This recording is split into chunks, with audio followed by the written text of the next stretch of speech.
Si es verdad que no hubiera habido Trump sin la Fox, no habría existido Díaz Ayuso sin el ABC, El Mundo, La Razón, La Gaceta, Espejo Público, Ana Rosa, La Web de Inda, La Copa, Antena 3, Onda Cero. ¡Ay, Madrid, capital de las fake news! Porque no existen fake news de los gobiernos sin la imprescindible colaboración de los medios de comunicación. Los medios que han apoyado tradicionalmente a la derecha se han volcado a apoyar a Díaz Ayuso, hiciera lo que hiciera, como un solo hombre. Tira de comer pizza a los niños al tiempo que cerraba los comedores escolares, se fuera a vivir a un apartamento de un empresario mientras se desahuciaba a la ciudadanía, defendiera a los empleos basura, abandonara a su suerte a las residencias de ancianos, pidiera al gobierno pasar a la fase 1 para luego inmediatamente pedir que cerrase Madrid, pedir a Sánchez que interviniera en las comunidades y al rato que dejara de intervenir, fuera la Díaz Ayuso que le dimitía una buena parte de sus responsables sanitarios, fuera la Díaz Ayuso que convocaba una fiesta con bocadillos de calamares y aglomeraciones para cerrar el hospital de IFEMA con la cantidad de muertos que había detrás, la Díaz Ayuso que despedía a los profesionales sanitarios, que privatizaba otra vez parte de la gestión o que se peleaba públicamente con sus socios de gobierno. Daba igual. Esta impunidad de Ayuso ha sido posible solamente porque el Partido Popular decidió que fuera la Comunidad de Madrid el espacio institucional desde el cual se iba a confrontar al gobierno de coalición. La presidenta de la Comunidad de Madrid ha podido mentir por lo mismo por lo que ha podido mentir Trump, porque los periodistas, los medios y las redes les han permitido mentir. Con la marquesa de la corrupción empezó todo. Esperanza Aguirre abrió 11 hospitales y ¡sorpresa!, se redujo el número de camas disponibles. Entre 2010 y 2018 se cerraron en Madrid 1.600 camas en hospitales públicos. También construyó Aguirre una ciudad de la justicia, que recuerda demasiado al hospital de pandemias que acaba de inaugurar Díaz Ayuso. Ese centro que inaugura Díaz Ayuso es absurdo por muchas cosas. Primero, por mera economía, porque habría resultado mucho más barato recuperar las camas o las plantas enteras cerradas de algunos hospitales. Recuerda las asociaciones que defienden la sanidad pública, que siguen cerradas la Torre 4 del Hospital Infanta Sofía o la tercera planta del Hospital de Vallecas. Pero el hecho de que se haya más que duplicado el coste de los 49 millones iniciales a los más de 100 millones que va a costar, vuelve a indicar que el dinero no es un problema para el PP siempre y cuando vaya a los bolsillos de constructores amigos del Partido Popular, el partido de la Gürtel y la Púnica. Es un disparate también médico lo del hospital, porque las enfermedades infectocontagiosas funcionan con picos. ¿Y qué hace ese hospital cuando no sea temporada de infecciones? ¿Qué pasa con las enfermedades que funcionan durante todo el año y quedan desabastecidas? Dice la presidenta que si hay un accidente aéreo, así pilla cerca. ¡Qué lucidez! Pero resulta que no hay quirófanos. Casado va y se lo pregunta. Es que Casado ha ido al hospital otra vez sin estudiar. Ayuso miente al querer emular al hospital construido en China. Hacían 10 días. 1.000 camas, 1.400 médicos. Han sido 10 días, sí, y 3 meses. Aunque eso de correr en la construcción de hospitales es más del Guinness de los récords que de una sanidad sensata. Y además eso tiene algún sentido en la primera ola de la infección. Ahora, el hospital además no está dotado, de manera que no es utilizable y solo se han apuntado 111 sanitarios como voluntarios para trasladarse de los 669 que eran necesarios. Todo esto va a obligar a traslados forzosos de un personal que ya está al límite de sus fuerzas, porque la política privatizadora de la sanidad de Ayuso no pasa por lo que reclaman los expertos, que es contratar a más personal. Lo que va a pasar es que se van a desatender otros sitios para atender este espectáculo propagandístico tan propio del tándem vacuo y mentiroso que protagonizan Díaz Ayuso y su asesor Miguel Ángel Rodríguez.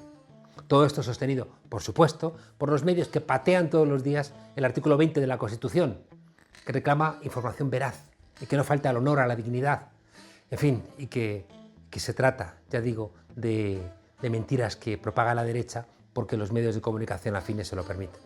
Dicen los expertos además que el hospital sigue un estilo carcelario, con mamparas, techos altos, que es incompatible con el deseo de intimidad de los enfermos, pero a Ayuso le da lo mismo, porque ese hospital no es para Ayuso y tampoco para la clase a la que representa el PP y Vox. Ellos van a las cosas, a los sitios que les dejan otros ricos, como Sarasola cuando estuvo confinada. Mientras, al pueblo, a esta derecha, se ha acostumbrado a darle banderas todo el rato para que se entretengan como niños. Y también, por cierto, que ese pueblo no olvide lo malos que son los de Podemos y lo peligroso que es Pablo Iglesias y los suyos, esos que critican cosas tan bonitas como este hospital de Disneylandia. Las fake news de los medios todos los días van contra el artículo 20 de la Constitución, que declara inconstitucional lo que hacen todos los días los medios de comunicación. Pero si no fuera así, ¿cómo iba a parecer Ayuso un ser inteligente? Ay, bienvenidas a la frontera, desobedientes.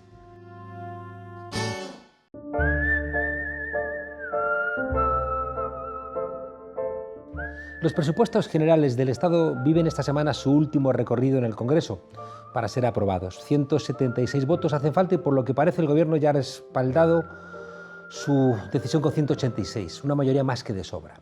176 votos afirmativos entre los que se encuentran los 5 de Bildu. Un apoyo histórico que ha levantado ampollas en la derecha más reaccionaria, es decir, en toda la derecha. Antes, el Elkarrekin Podemos, la fuerza política de Podemos en el País Vasco, había ganado 2 veces las elecciones generales bajo la dirección de Roberto Uriarte. ¿Por qué tanta bronca con Bildu cuando, aunque tarde, defienden sus ideas pacíficamente, como pedía Aznar allá por el año 99? ¿Por qué en aquellos tiempos el gobierno del PP podía ser generoso y ahora dicen no aceptar ningún tipo de diálogo? ¿Qué les molesta realmente? ¿Que salgan adelante unos presupuestos vitales para el futuro de nuestro país? ¿Que haya una mayoría de izquierdas alternativa a la tradicional desde la transición? ¿Cómo queda el PNV en todo esto? ¿Y la entrada de Bildu y la gobernabilidad del Estado? ¿Cómo deja la marca de Podemos en el País Vasco? Para responder a todas estas preguntas nos acompaña esta noche Roberto Uriarte, profesor de Derecho Constitucional de la Universidad del País Vasco, diputado al Congreso por Vizcaya de Unidas Podemos y artífice de aquellas victorias históricas de Podemos en Euskadi. Gabón y mil esker. Gabón, Juan Carlos. Creo que has faltado bastante a la verdad en la apología que has hecho mía, pero bueno, esto se debe a la amistad, me imagino. ¿Qué es lo que hace por aquí un bilbaíno de la margen izquierda por Madrid? Bueno, pues en primer lugar echaba de menos ya Madrid porque yo me siento un poquitín madrileño también en la medida en que de joven estuve unos añitos aquí, hice un máster en Derechos Humanos en aquellos tiempos y disfruté Madrid en una época en la que Madrid era una ciudad preciosa y era una ciudad gobernada por un viejo profesor y había un ambiente fantástico. ¿Estás un poco ahora asustado de la violencia que identificas en Madrid?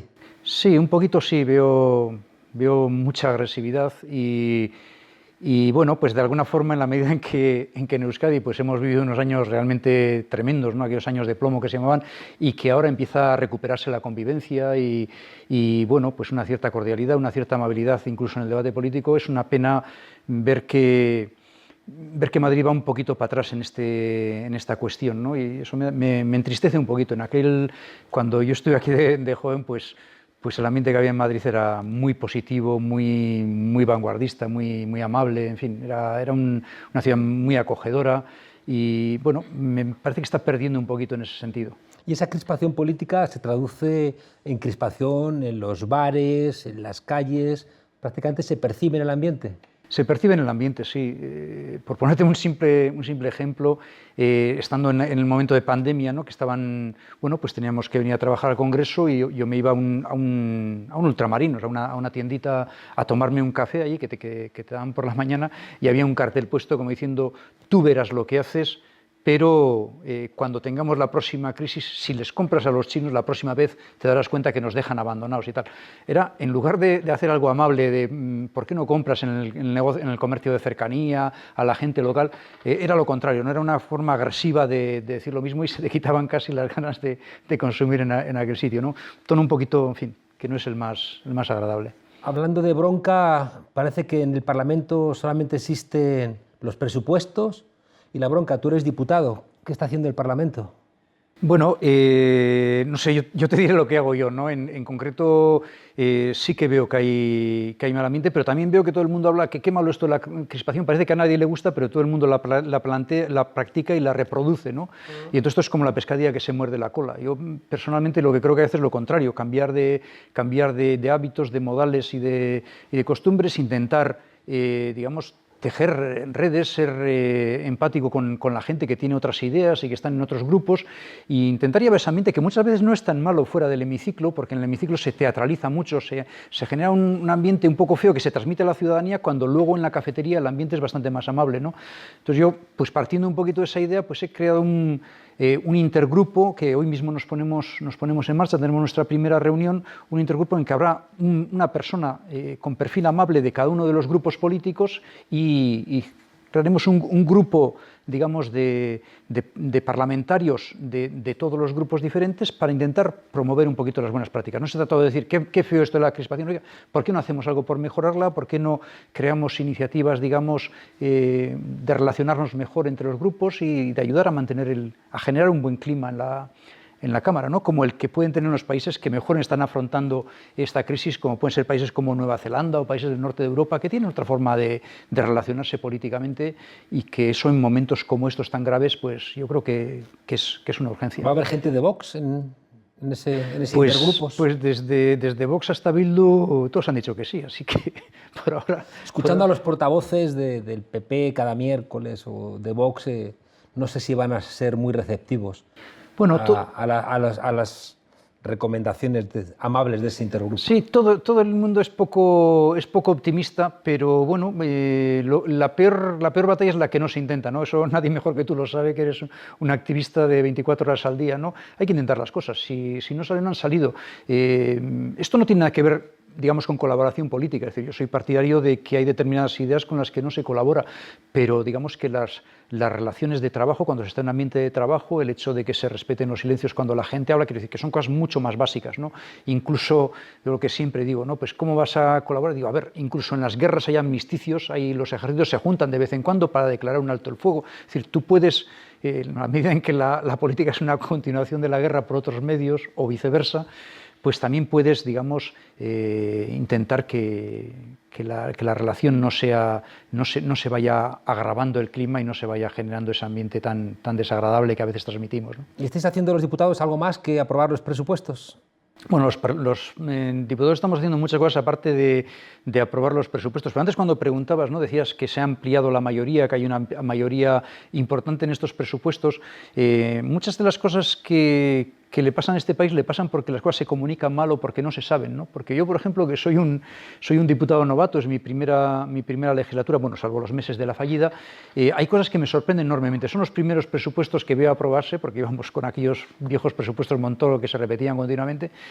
Pero había una cosa que me ha sorprendido. Estaba en la comisión de presupuestos y resulta que se presentaban un montón de enmiendas, cientos de enmiendas, miles de enmiendas ha habido, ¿no? Pero muchas de ellas eran de grupos independentistas y las apoyaba el Partido Popular o las votaba a favor Ciudadanos y el gobierno las votaba en contra. Y sin embargo, el gobierno resulta que ha aceptado 6 enmiendas de Bildu y 2 de Esquerra Republicana frente a los cientos que han apoyado Ciudadanos o el PP, y resulta que esto es algo gravísimo y que se cae el mundo, ¿no? Es una cosa que me sorprende esa forma, esa capacidad con la cual partidos de derecha apoyan un montón de enmiendas, porque son enmiendas de los territorios, ¿no? Porque ¿cómo te vas a oponer a que arreglen una vía férrea o un paso al nivel o algún problema que hay en esto, ¿no? Y entonces, pues el Partido Popular vota a favor de muchas de las enmiendas que ha presentado Euskal Herria Bildu o que ha presentado Esquerra Republicana. Sin embargo, el gobierno acepta solo 6 de Bildu y 2 de Esquerra Republicana y parece como que está rompiendo el país, ¿no? Es una cosa un poco de locos, pero bueno, como los medios reproducen ese mensaje, pues es lo que llega a la ciudadanía. Pablo Iglesias, el vicepresidente, ha insistido en que la participación de Bildu y de Esquerra Republicana es algo más que un mero apoyo a unos presupuestos, sino que es una manera diferente de intentar la gobernabilidad de España desde la izquierda. Sí, es más que la izquierda, es un bloque histórico de progreso, es decir, son todos aquellos partidos excepto los que han decidido mantenerse en la foto de Colón. Es decir, no es digamos, un compromiso histórico desde la izquierda, porque también hay partidos regionales o partidos nacionalistas o partidos conservadores, como pueda ser el Partido Nacionalista Vasco, como pueda ser, en cierta medida, digamos, otro tipo de partidos que también están en este momento, como pueda ser pues yo qué sé, desde Compromís, Más País, es decir, hay una multitud de grupos, es decir, todo aquel que no está aliado como enemigo de la pluralidad, como enemigo como obsesionado por la uniformidad, por no entender a su país como es, porque este es un país plural, y quienes no quieren entenderlo así, de alguna forma se están autoexcluyendo. Pero no es tanto un pacto de izquierda, sino que es un compromiso histórico, en mi opinión, y creo que Pablo lo ha explicado muy bien. Es decir, esto es un proyecto a futuro, es una forma de entender el país que se basa en comprenderlo desde su pluralidad, desde, de alguna forma, conectando con lo que fue la historia podríamos decir, de la corona de Aragón frente a la corona de Castilla, los reyes católicos, y esa tradición, digamos, de centralismo de la corona de Castilla, que luego se exacerbó desde que tenemos reyes borbones, que son reyes de una cultura afrancesada, de una cultura extremadamente centralista, es una cultura antiespañola, al fin y al cabo. El uniformismo, esta forma de entender España desde la uniformidad que nos plantea, digamos, el nacionalismo español de Vox y en alguna medida también del PP y de Ciudadanos que le siguen a la rueda, es una forma antiespañola de entender España. Me atrevería a decir incluso una parte del Partido Socialista. Y puede ser, sí.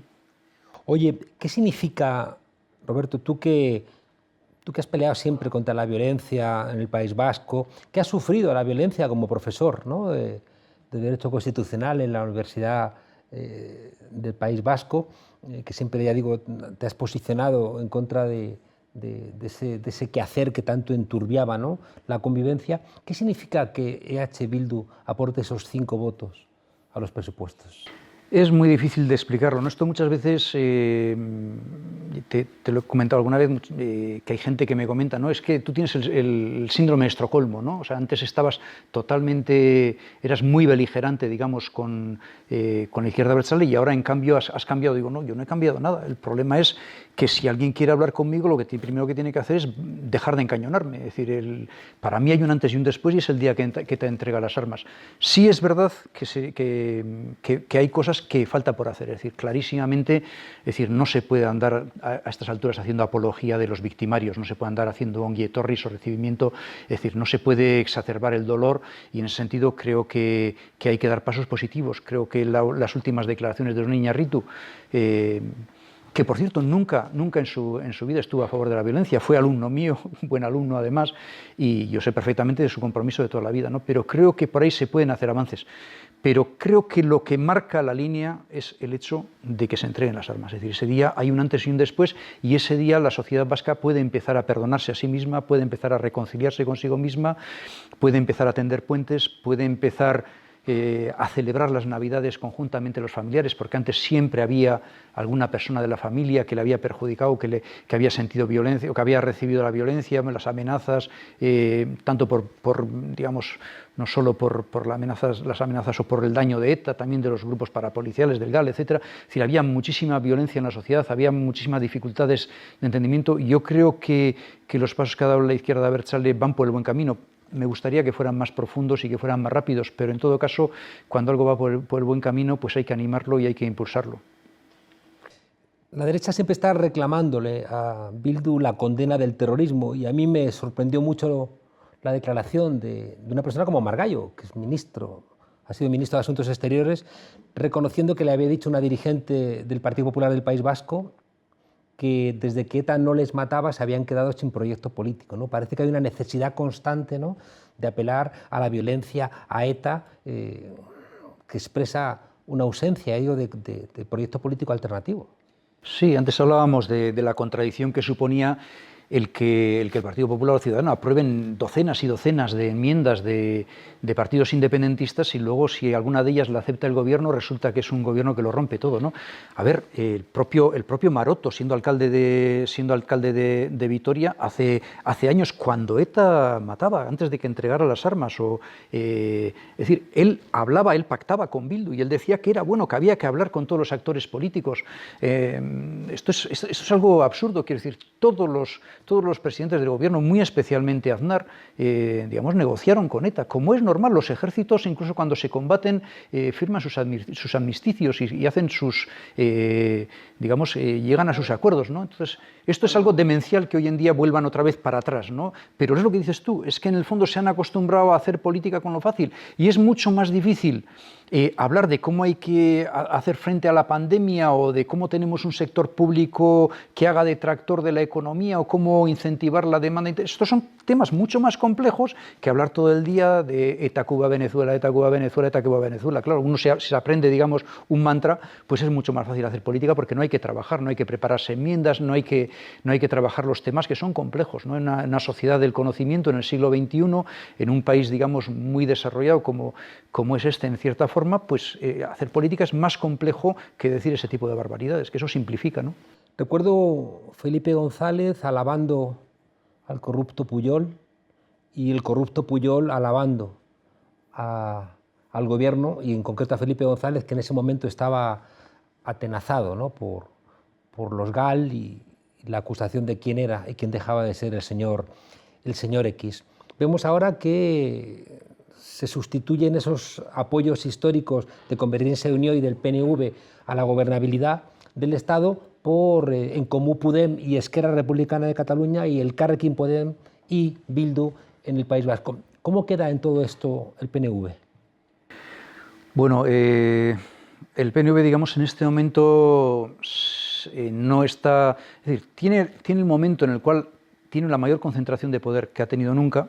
Es decir, en este momento gobierna en el gobierno vasco, en las 3 diputaciones, en las 3 capitales de provincia, cosa que casi nunca ha tenido, pero sin embargo tiene la situación más delicada, porque en este momento está aprovechando, digamos, una ola que le ha llevado para arriba, pero sabe que eso solo puede evolucionar en sentido negativo y sabe que se están empezando a producir grietas bajo el suelo que pisa, ¿no?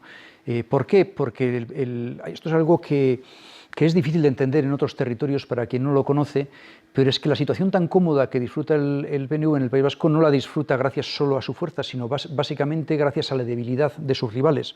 ¿Y cuál es la debilidad histórica? El hecho de que la izquierda abertzale utilizara la violencia política durante un tiempo y la utilizaba incluso en contra del Partido Socialista, con lo cual la ruptura entre la izquierda abertzale, entre el mundo de Bildu y del Partido Socialista ha sido brutal. Hoy en día es imposible ningún acuerdo, con lo cual esto le ha llevado al Partido Socialista que no le quedaba más que actuar de alguna forma de subalterno del PNV, y la única alianza posible en Euskadi era la alianza PNV-PSOE. Entonces esa alianza solo le beneficia al PNV, lo cual hace que una sociedad que es una sociedad muy claramente escorada a la izquierda, como es la sociedad vasca, que se identifica a sí misma en las encuestas de 0 a 10 por encima del 7 en izquierdismo.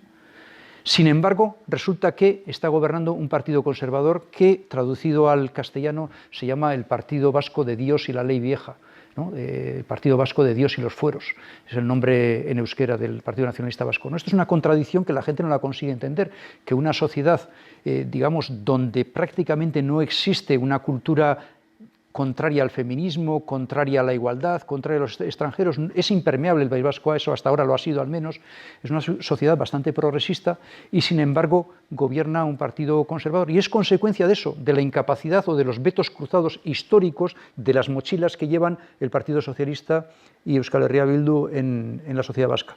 Y en ese sentido creo que el papel del Elkarrekin Podemos es un papel fundamental, porque es un papel de puente, de reencuentro, digamos, entre las izquierdas, de superación de las mochilas que arrastra cada uno y de permitir un futuro diferente que no esté pendiente, digamos, y que sea más acorde con lo que es la mayoría social vasca de progreso, la mayoría que vota básicamente a las izquierdas y se define a sí mismo como una sociedad más de izquierdas, profundamente republicana, profundamente pluralista, receptora con la inmigración. Es decir, es una sociedad que tiene muchos elementos de progreso y que, por desgracia, no se desarrollan suficientemente. Y esta es otra de las contradicciones, si me lo permite, Juan Carlos, que hay mucha gente que dice, no, es que el PNV es un partido, es una derecha muy moderada, muy razonable, parece casi como si fuera una socialdemocracia.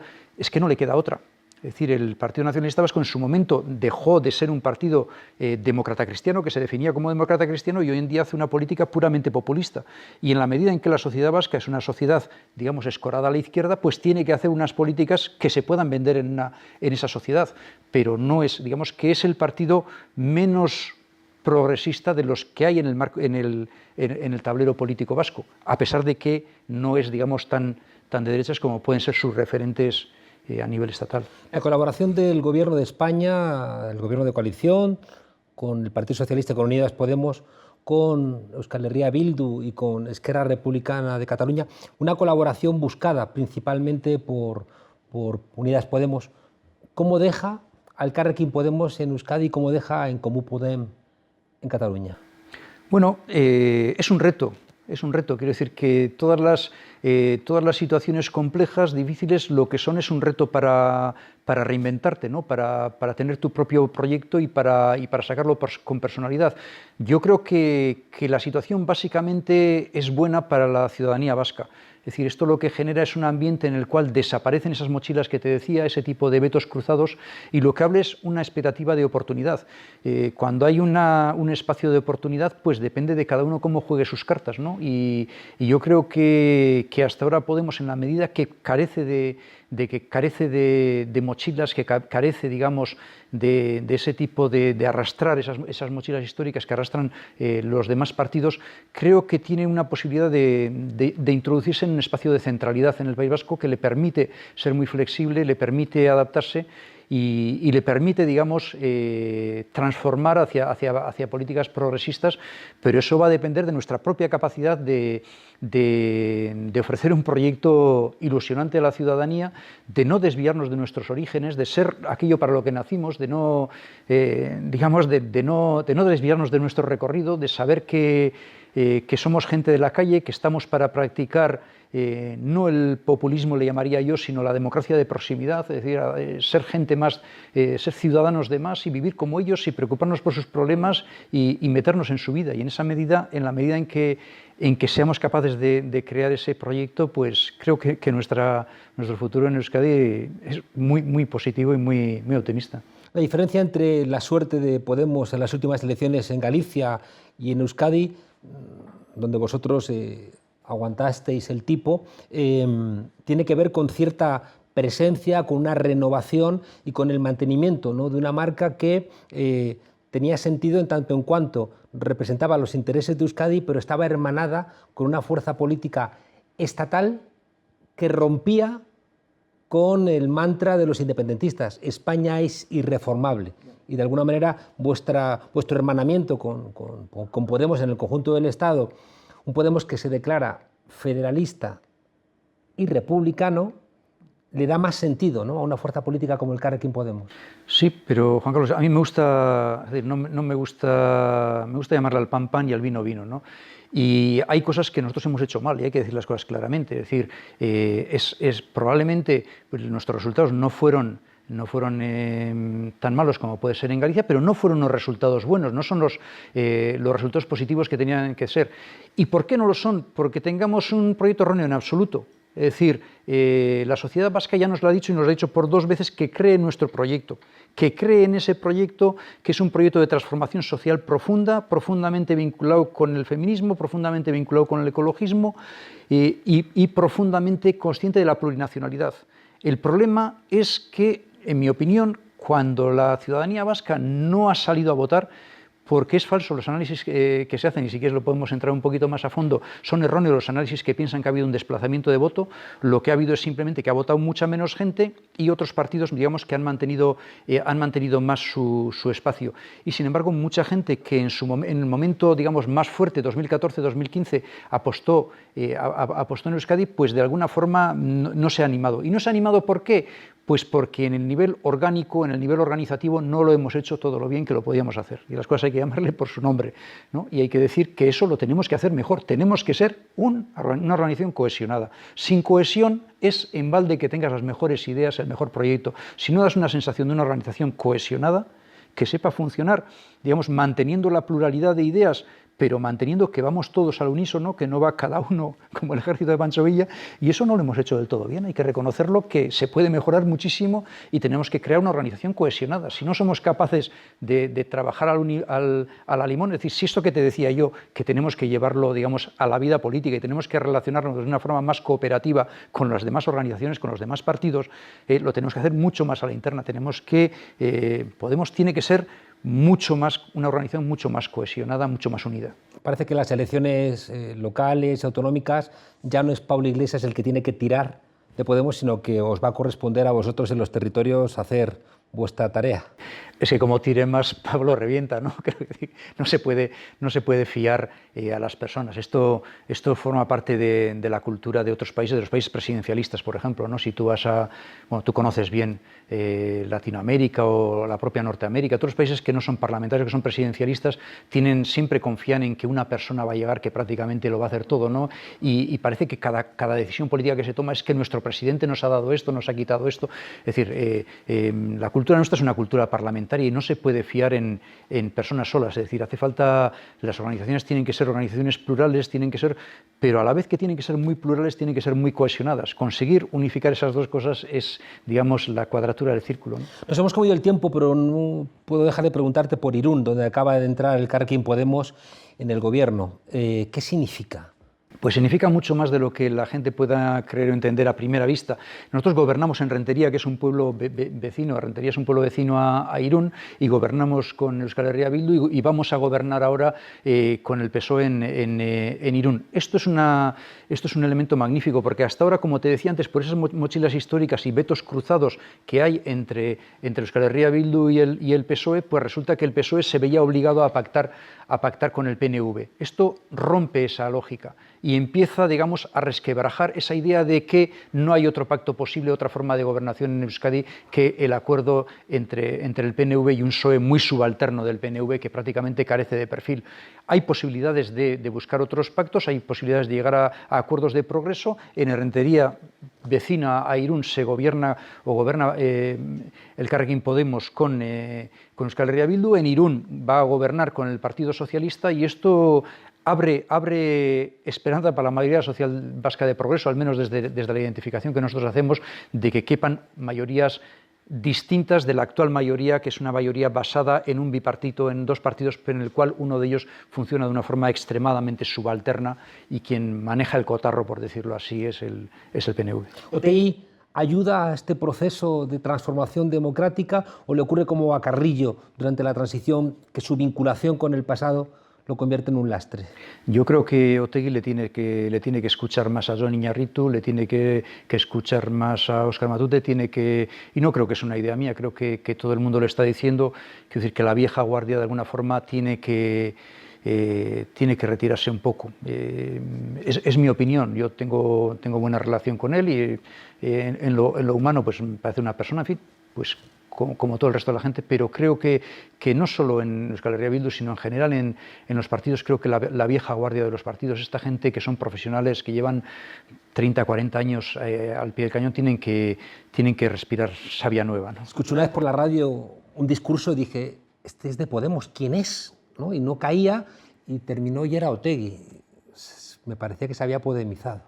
Bueno, es cierto que Bildu, en la medida en que ha visto ahí, vio con nuestro despertar, cuando surgió Podemos, vieron que la ciudadanía vasca, más que estar todo el día con banderas, lo que quiere es que le solucionen sus problemas y lo que quiere es frenar los elementos más brutales del neoliberalismo. Quieren que nuestra juventud no tenga que emigrar, que la gente mejor formada no tenga que marcharse, creen que las reivindicaciones básicas de los sindicatos, de un trabajo estable y un trabajo con derechos, es algo fundamental. Y entonces, bueno, pues de alguna forma ha visto que ahí hay un filón y bueno, y me parece lógico y me parece razonable que lo quiera explotar y que, bueno, pues compitamos en buena lid por ese espacio que es lo que necesita la ciudadanía, que lo que necesita es soluciones. Roberto Uriarte, profesor de Derecho Constitucional, diputado de Unidas Podemos por Vizcaya. Te dejamos, porque sé que estás en el Parlamento ahora mismo, ¿no?, con algún proyecto de ley relevante. Sí, estoy en concreto con un proyecto que es lo que llevo 30 años en la universidad, dedicado toda mi vida, y mi tesis doctoral fue un poco sobre el artículo 129.2 de la Constitución, uno de esos artículos que los constitucionalistas desconocen y desprecian, que es el que habla de que los trabajadores tienen derecho a participar en la gestión de la empresa y tienen derecho a acceder al capital de la empresa. Una cosa que ahora dirían que es muy bolivariana y comunista, pero es lo que practica todo el norte de Europa desde hace muchos años, empresas, digamos, organizadas no de una forma jerárquica y despectiva para desde un pequeño núcleo de poder que serían los administradores, que muchas veces es gente que no son empresarios, sino que son simplemente gestores de poder, que pueden estar, como tú bien sabes, por las puertas giratorias, igual están en el poder político que en el económico, que no tienen nada que ver con la idea de empresa del empresario que arriesga y del empresario, digamos, que se endeuda, que se hipoteca, que es otro tipo de empresario completamente distinto. Estos son los grandes poderosos, y en esas empresas que son grandes instituciones de poder más que empresas, en esas grandes empresas, digamos, que se basan en que tienen dos elementos, que son el capital y son el trabajo, que ambos elementos puedan aportar, que ambos elementos puedan corresponsabilizarse. Eso es un mandato de la Constitución que lleva 4 décadas sin desarrollar, y mi idea es, y en eso he presentado una serie de enmiendas, intentar empezar a dar pasos, aunque sean suaves, en el camino de lo que ha hecho el norte de Europa, que son empresas mucho más responsables y mucho menos kamikazes que las que tenemos aquí. Ay, ay, ay, ay, cuando los constitucionalistas se den cuenta de que con la Constitución se pueden cambiar las cosas, dejarán de ser constitucionalistas. Roberto Uriarte, muchísimas gracias por acompañarnos aquí en la frontera, Mila esker y Gabón. Eskerrik asko, Juancar. Aquí hay que evitar 2 ejes que son potenciales de contagio: los desplazamientos, las concentraciones. Por tanto, hay que evitar que la gente se mueva, que se quede en casa, y hay que evitar que si se mueve se pueda concentrar en determinados lugares. Es cierto que este fin de semana se ha juntado mucha gente, yo creo que tanto por el Black Friday como por la iluminación navideña que se inauguraba en la ciudad de Madrid. En este caso estaban controlados. Martes 13 de octubre de 2020, PSOE y Podemos registran en el Congreso la reforma de la Ley Orgánica del Poder Judicial. Una ley que pretende sortear el bloqueo del PP y acabar con el escándalo anticonstitucional de un órgano en funciones desde hace 2 años. Y que incluso en funciones, es decir, caducado, sigue cobrando y tomando decisiones sobre cosas tan relevantes como el nombramiento de los jueces. 2 meses después, seguimos igual que estábamos, con un Poder Judicial en funciones, quitando y poniendo jueces a su antojo, y el Partido Popular echando balones fuera. Hoy Teodoro García Egea ha dejado bien claro en Al Rojo Vivo que no solo es capaz de lanzar lejos los huesos de las aceitunas. Prefiero que el Consejo siga como está a hacer una mala renegociación, que permita que señores de Podemos entren a formar parte de unas instituciones en las que no creen. Es un partido democrático. Es un partido democrático. Resulta que para el Partido Popular es mejor seguir controlando un consejo que pusieron cuando ellos tenían mayoría absoluta. ¡Qué lógica perversa! Antes que permitir a un partido democrático gobernar porque así lo ha decidido el pueblo. ¿No será que los antisistema siempre han sido ellos? ¿O no será que quizá el sistema suyo opera directamente solo con la condición de dejar fuera del sistema a los que no piensan como ellos? Oíd, constitucionalistas, que reformar el Poder Judicial es cumplir la Constitución, que las cámaras puedan elegir a los vocales que le corresponden por una mayoría en donde no puedan meter mano los filibusteros, es decir, con mayoría absoluta en lugar de los 3/5 que paralizan su reforma. Porque si evitas el filibusterismo, regeneras la democracia. ¿No será que el Partido Popular, ese partido fundado por Fraga, no es tan democrático como se pretende? Es que hay excusas que insultan cualquier inteligencia, cualquiera, ¿eh? ¿Y por qué Podemos no es un partido a día de hoy que defienda los principios y los valores que el Partido Popular defiende? Y por tanto no queremos tener nada que ver con un partido así.